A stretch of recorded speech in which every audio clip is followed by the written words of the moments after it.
जी बिल्कुल, इमरान खान ने असम्बलियों की तहलील का ऐलान किया तो उसके बाद हुकूमत और इत्तेहादी जमातों ने सर जोड़ लिए हैं। वज़ीर-ए-आज़म पाकिस्तान शहबाज शरीफ लाहौर में मौजूद हैं और उन्होंने आसफ अली जरदारी से अहम मुलाकात की और उसके बाद चौधरी शुजात हुसैन के साथ मुलाकात की गई है। मुख्तलिफ ऑप्शन पर गौर किया जा रहा है कि किस तरह पंजाब असम्बली की तहलील को रोक लिया जाए, क्योंकि इमरान खान ने जो फैसला किया था कि 2 असम्बलियों को तहलील कर दिया जाएगा, उसके बाद चौधरी परवेज़ इलाही का एक बयान सामने आया जिस पर उन्होंने इमरान खान पर की जो तकरीर थी उससे नाराज़गी का इजहार किया। और उसके बाद अब जो वज़ीर-ए-आज़म पाकिस्तान हैं मियां मोहम्मद शहबाज शरीफ, उन्होंने अपनी नून लीग की सीनियर क़यादत के साथ एक इजलास में जो है मुशावरत भी की है और उसके ऊपर मुख्तलिफ ऑप्शंस पर गौर किया गया है, जिसमें यह फैसला किया गया है कि तहरीक अदम एतमाद पेश नहीं की जाएगी चौधरी परवेज़ इलाही के खिलाफ। चूँकि पहले भी यही कहा जा रहा था कि जो कानूनी माहिरीन है वो ये कह रहे थे कि अगर तहरीक अदम एतमाद पेश की जाती है तो जो सुप्रीम कोर्ट की जजमेंट है उसके बाद, क्योंकि जो भी पार्टी का जो MPA होगा वो अपनी पार्टी के खिलाफ नहीं जा सकता, यानी मुनहरिफ अरकान का वोट शुमार भी नहीं होगा, वो नाअहल भी हो सकते हैं। इस वजह से नंबर गेम में उनको तहरीक अदम एतमाद में नाकामी का सामना हो सकता है। तो शहबाज शरीफ जो वज़ीर-ए-आज़म पाकिस्तान है, उन्होंने नून लीग के जितने भी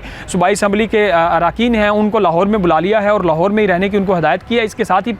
जो आसफ अली जरदारी हैं उन्होंने भी जो पीपल्स पार्टी के जो अरकान सूबाई असम्बली हैं उनका इजलास तलब कर रखा है और हसन मुर्तज़ा की क़यादत में उनसे मुलाकात करेंगे और उनको भी लाहौर में रहने की ही हिदायत की गई है। अब एक और बात भी सामने आ रही है कि PDM ये कोशिश करेगी कि परवेज़ इलाही को ही उम्मीदवार जो है वो रख लिया जाए, लेकिन उसके ऊपर भी मुशावरत की जा रही है और मशरूत किया गया है कि चौधरी शुजात हुसैन इसके ऊपर गारंटी दे कि परवेज़ इलाही की गारंटी, जिसके ऊपर सालिक हुसैन की तरफ से कहा जा रहा है कि वो रजामंद नहीं हो रहे परवेज़ इलाही को वज़ीर आला लेने के लिए। तो ये मुख्तलिफ जो है क्यासराइयाँ हो रही हैं। अब देखना ये होगा कि सिर्फ PDM की तरफ से यही कहा जा रहा है कि मुख्तलिफ ऑप्शन पर गौर किया जा रहा है। अभी इसका फैसला किया जाएगा कि गवर्नर की तरफ से या तो परवेज़ इलाही को तहरीक एतमाद का वोट लेने का कहा जाएगा या फिर 2 सूबों की जो असम्बलियाँ हैं उनकी तहलील होने के बाद इलेक्शन में जाया जाएगा। तो इसके ऊपर मुख्तलिफ क्यासराइयाँ हैं। इस वक्त पूरी कौम और पाकिस्तान में तमाम की नज़रें लाहौर पर हैं कि लाहौर की सियासत आइंदा 1-2 रोज़ में किस तरफ जाने वाली है। क्या परवेज़ इलाही जो है वो इमरान खान का साथ देंगे, क्योंकि परवेज़ इलाही ने जो तनकीद की थी इमरान खान के ऊपर,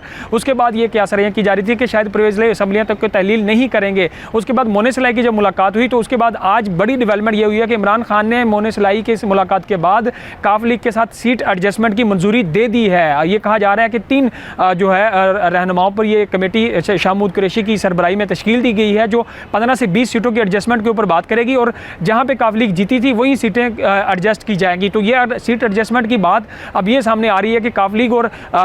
जो इमरान खान है उनका इत्तेहाद बरकरार रहेगा। और उसमें एक ये डेवलपमेंट भी है कि इमरान खान ने अपने जितने भी अरकान हैं और जो रहनुमा तहरीक इंसाफ के उनको मना किया है कि वो परवेज़ इलाही के बयान के ऊपर कोई भी बयान जारी ना करें और किसी किस्म की कोई जुमलेबाजी ना करें। तो मोनिस इलाही ने जो ट्वीट भी किया था उससे तो अब यही नज़र आ रहा है कि काफ लीग और जो तहरीक इंसाफ इनका इत्तेहाद बरकरार रहेगा, लेकिन आइंदा 1-2 रोज़ में मज़ीद पंजाब की सियासत और मुल्क की सियासत किस तरफ जाएगी इसका फैसला भी हो जाएगा।